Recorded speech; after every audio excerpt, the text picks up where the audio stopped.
Bismillahirrahmanirrahim.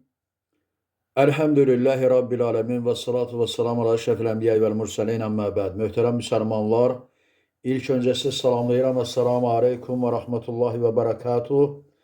Amma sonra bugünkü dərsimiz yenə də Şeyxülislam İbn-i Teymiyye'nin, Allah ona rəhmət etsin, Əl-İman adlı kitabının şərhi üzrə olacaq. Və sonuncu 64-cü dərsdə biz bəyan etdik ki, o məsələni ki, hansı ki, Allah subhanahu wa ta'ala möminlərə itaət olan əməlləri sevdirir və asilikləri də onlara bəyəndirmir. Və möminlər itaət olan əməlləri, Allaha itaət edən əməlləri sevərlər, lakin Allaha asilik edən əməllərdən də ikrah edərlər, yəni bəyənməzlər və s. Və indi kitabın şərhini qaldığımız yerdən davam edirik. Bundan sonra kitabın müəllifi Şeyxülislam İbn Teymiyyə rahimehullah sözünə davam edərək buyurur ki: "Və eydən fəizə kərihu cəmiyyəs seyyiəti lən yəbqa illə həsənatun əv mübahət." Və deyir, həmçinin deyir, əgər deyir, yəni bir insan, bir mömin bütün günahları pis görərsə, bəyənməzsə, o zaman o adamın əməlində yalnız həsanatlar, yəni savab olan əməllər və ya mübah olan əməllər qalar. Yəni bu nə demək? Bu deməkdir ki, əgər bir adam bütün günahları pisləyərsə, bəyənməzsə, yəni belə bir sifətə, yəni mömində olması gərəkən elə bir sifətə nail olarsa ki, o bütün günah olan əməlləri pis görər, bəyənməz, elə ikrah edər, elə o zaman o adamda savablardan və ya mübahlardan başqa bir şey qalmaz. Və bu da həqiqətən də belədir. Və sonra sözünə davam edərək deyir ki: "Vəl-mübahatu ləm tubah illə li əhlil iman əlləzinə yestəinunə bihə alə ta'ati və illə fəallahu ləm yubih qattu li əhədin şeyə." Allah subhanahu wa ta'ala, deməli, daha doğrusu müəllif deyir ki, və mübahlar da, mübah olan əməllər də, elə yalnız, yəni elə bir mübah əməllər yoxdur ki, o iman əhlinə sevdirilsin və ona sarılması əmr olunsun, ona yönəlməsi əmr olunsun ki, bu da o şəxsi Allaha itaətlərə yönəldir, aparır. Çünki mübah nədir? Yəni əməl edilməsi icazə olan, yəni mübah anlayışı genişdir. Yəni yeyəcəklər, içəcəklər, geyəcəklər və s.dən halal olanlar, mübah olanlar, icazə verilənlər. Elə, yəni insan, iman əhli artıq bilir ki, məsələn, filan əməl mübahdırsa, ona yönəlir, ona sarılır, ona belə deyək, istiqamətlənir. Elə və haramdan uzaq olur. Məsələn, əgər bilirsə ki, filan əməl elə haram edilib, elə və artıq ya günaha aparır, günah olaraq qeyd edilib şəri dəlillərdə, o zaman ondan çəkinir və onu pis görür. Və əgər bir insanda belə bir hissiyyat, belə bir duyğu mövcud olarsa, yəni Allaha aparan əməlləri, itaətlərdən olan əməlləri sevmək və ya bəyənmək, Allaha asiliklərə aparan əməlləri bəyənməmək, elə rədd etmək, ikrah etmək, əgər bir adamda bu hissiyyat, elə bu duyğu varsa, deməli o adamda iman vardır. Baxın, imanı şərtləndirən, imanı belə deyək, göstərən əlamətlər, nişanələr vardır ki, bu da onlardan biridir. Elə Bu da onlardan biridir ki, əgər bir adamda belə bir hissiyat, belə bir duyğu varsa, deməli o adam mömindir, müsəlmandır, iman əhlidir, əlhəmdülillah. Və sonra müəllif sözünə davam edərək deyir ki, deməli, bir dəqiqə, illə fəallahu ləm yubih qattu li əhədin şeyən ən yəstəinə bihi alə kufrin və la fusuqin və la usyan. Və deyir, Allah subhanət hala elə bir şey elə bir şey mübah etməmişdir ki, elə insanı küfrə və ya fasiqliyə və ya üsyana aparsın. Yəni, bu üç meyar, yəni küfür, fasiqlik və üsyan, bu ancaq günah əməllərin, belə deyək, məhsuludur. Elə və ya günah əməllərin meyvəsidir, belə deyək. Elə, lakin Allahın əmr etdikləri isə elə nəyin üzərində qurulub? İmanın, yəni küfrün ziddi, deməli, elmli olmağın, fasiqliyin ziddi və üsyandan uzaq olmağın, itaət etməyin ki, bu da üsyanın ziddidir. Elə, burada nə deyir? Deyir, Allah Teala elə bir şey əmr etməyib ki, o səni küfrə və ya fasiqliyə və ya üsyana aparsın. Allah Teala belə bir şey əmr etməyib, əksinə ona bu üç şeyə aparan şeylərdən səni neyniyib? Çəkindirib. Və lihəzə lə'anən nəbiyyü sallallahu aleyhi və səlləm asirəl xamri və mü'təsirihə kəmə lə'anə şaribuha vəl asiru yəsiru ənhə yəsiru asirən yumkinu ən yəntefiyə bihi fil mübah lakin ləmmə alimə ənnə qasdəl asir ən yəcəələhə xamran ləm yəkun ləhu ən yu'inuhu bimə cinsuhu mübahun alə məsiyyətilləh. Uzun bir cümlədir. Elə müəllif nə deyir? Deyir ki, buna görə deyir, Allah Rəsulü sallallahu aleyhi və səlləm lənətləmişdir, elə, içki içməkdə günahkar olanı, yəni içkiyə davam edən adamı, elə, çox içki içən, elə, içkidən ayrılmayan, belə deyək, və belə deyək də, içkinin daima içkili olan da, belə deyək, ifadə etməyi də çətinlik çəkirəm, belə, yəni onu içəni, elə, hazırlayanı və s. içki ilə əlaqəli olan bütün o prosesdə, elə, iştirak edən bütün kəsləri lənətləmişdir. Niyə görə? Çünki bu, yəni istehsal edilən içki, elə, hətta o məsələn meyvə halında olsa da, biriləri o meyvəni yığır, elə, sonra, misal üçün, ya satır, ya məsələn, o prosesə, içkiyə dönüşməsinə yönəldir onu, elə, qıcqırdır və s. və sonucda içki alınır və onu başlayır ya satmağa, ya içməyə və s. və ya kiməsə hədiyyə etməyə və s. Və bununla da nə baş verir? Dünyada, yəni günahların artması, yayılmasına baş verir. Yəni yönəlmə baş verir. Yəni bu yolla elə bu işi görənlər fəsadın yayılmasına səbəbkar olurlar.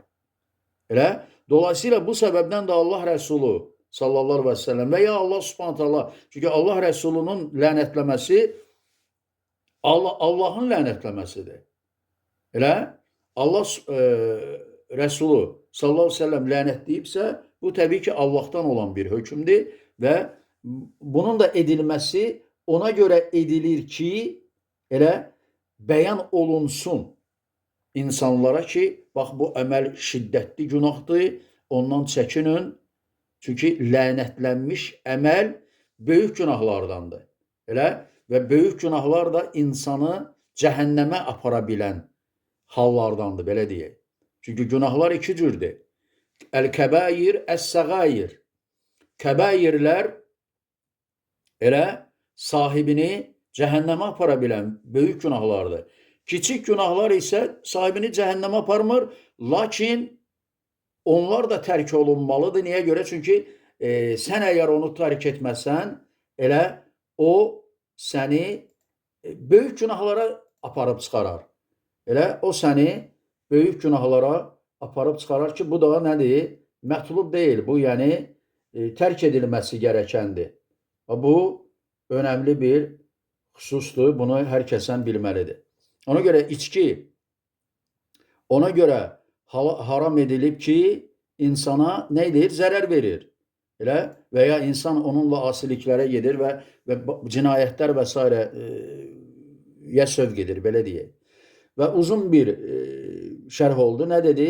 Deyir ki, o hazırlayan, yəni içkini hazırlayan, hazırlama prosesində, belə deyək, iştirak edən, elə ondan müəyyən fayda, mənfəət və s. götürməsinə baxmayaraq, yəni o niyyətlə bunu edirsə ki, mənfəət əldə edim, qazanc əldə edim, lakin həmin məhsuldan içki hazırlanırsa, bu artıq dünyada fəsadın yayılmasına xidmət etmək babından, amilindəndir. Ki, bu səbəbdən də Allah Rəsulu tərəfindən nə edilib? Lənətlənib. Və sonra müəllif sözünə davam edərək deyir ki, ləm yəkun ləhu ən yu'inahu bimə cinsuhu mübahun alə məsiyyətilləhi bəl lə'nəhun nəbi sallallahu aleyhi ve sellem alə zəlikə li ənəllaha ləm yubi iyanətəl asi alə məsiyyətihi. Və bütün bunlar deyir, elə, yəni asiliklərdən olan əməllərdir, bu cinsdən olan əməllər, elə, Allaha asiliklərə aparan əməllərdir. Bu səbəbdən də əksinə Allah Rəsulü sallallahu aleyhi və səlləm bunu neyləmişdir? Lənətləmişdir. Lənətləmişdir. Niyə görə? Çünki səbəbin də deyir, baxın şeyx, ona görə ki, Allah subhanahu ta'ala asiliklərə yönəldən, asiliklərə yardımcı olan, elə yardım edən məsələləri heç zaman mübah etməmişdir. Yəni, bu nə demək? Məsələn, məhsul hazırlanır, yığılır, həsad olur, elə məhsul yığılır. Əgər məhsulu yığan bilirsə ki, və ya özü bilə-bilə və ya bilirsə ki, elə adamlara bu məhsulu satacaq ki, o adamlar gedib bundan içki düzəldəcəklər, elə o məhsulu o adamlara satmamalıdır. Elə kimə satmalıdır? Hansı ki, alıb ondan, belə deyək də, halal yolla, məsələn, istifadə edilə bilər. Məsələn, məhsullar var, məsələn ki, ondan içki hazırlanır. Elə üzüm olsun, nə bilim, xurma olsun və s. və s. və s. Yəni, bu qismdən olan məhsullar elə bilə-bilə elə içki düzəldənlərə satılması və ya verilməsi və s. Mübah deyildir, yəni. Dolayısıyla haramdır. Niyə görə? Bax, niyə görə haramdır? Çünki Allah Rəsulü sallallahu aleyhi ve sellem lənətləmişdir. Lənətlənmiş olan əməllər haram əməllərdir və ya böyük günahlardır və ya cəhənnəmə aparan əməllərdir. Haram əməllərdir, lənətlənmiş əməllərdir və cəhənnəmə aparmış əməllərdir, böyük günahlardandır, yəni. Və bunu bilməliyik. Və sonra nə deyir müəllif? Və lə əbəhə ləhu mə yəstəinu bihi fil məsiyyə fələ təkun mübahat ləhum illə izə istəənu bihə alə taəti. Və Allah subhanətə alam asiliklərə aparan heç bir əməli, heç bir işi, əməli mübah etməmişdir. Əksinə, o şeyləri mübah etmişdir ki, yəni mübah olanlar sadəcə o əməllərdir ki, hansı ki, səni Allaha itaətlərə yönəldir. Bu mühüm amildir. Elə o şeylər ki, səni Allaha itaətdən uzaqlaşdırır və asiliyə aparır, Allah-u Teala bunu heç zaman mübah etməmişdir. Əksinə, ya haram etmişdir, ya da məkruh olduğunu, bəyənilməyən olduğunu qeyd etmişdir. Baxın, indi onun dərəcəsinə və s. halına və s. Elə və Allahın mübah etdiyi, mübah nədir? Yəni, istifadə edilməsi icazəlidir. Mübah bu deməkdir. Mübah demək, istifadə edilməsi icazəli olan Her şey yani belə deyək. Elə Allahu Teala o şeyləri mübah etmişdir ki, hansılar ki Allaha itaət etməyə aparır. فَيَلْزَمُ مِنْ اِنْتِفَاءِ السَّيِّئَاتِ اَنَّهُمْ لَا يَفْعَلُونَ اِلَّا الْحَسَنَاتِ Və deyir, lazımdır ki, elə günahlardan fayda götürmək üçün, yəni o əməli yalnız həsənat ilə etməkdir. Yəni bu nə demək? Bax, nə dedik? Bir yağ nə dedim? Məsələn, elə malları, məsələn, xurmadır, üzümdür. İnsanlar, sən satırsan, məsələn, tutaq ki, sənin bağın var, sən müəyyən bir məhsul əldə etmişsən, elə o bağın məhsulunu misal üçün satqinən ki, ona insanlar alıb üzüm kimi yesin. İnsanlar alıb onu xurma kimi yesin və s. Yəni alıb onu içki kimi içməsin. Elə?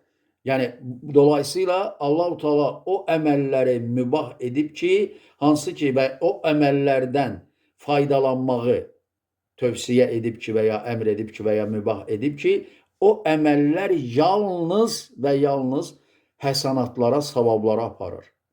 Və əgər o əməl günahlara səbəb olursa, artıq Allah Subhanahu taala onun qabağına sədd qoyur və insanlardan ondan çəkinməyi, çəkinməyi əmr edir.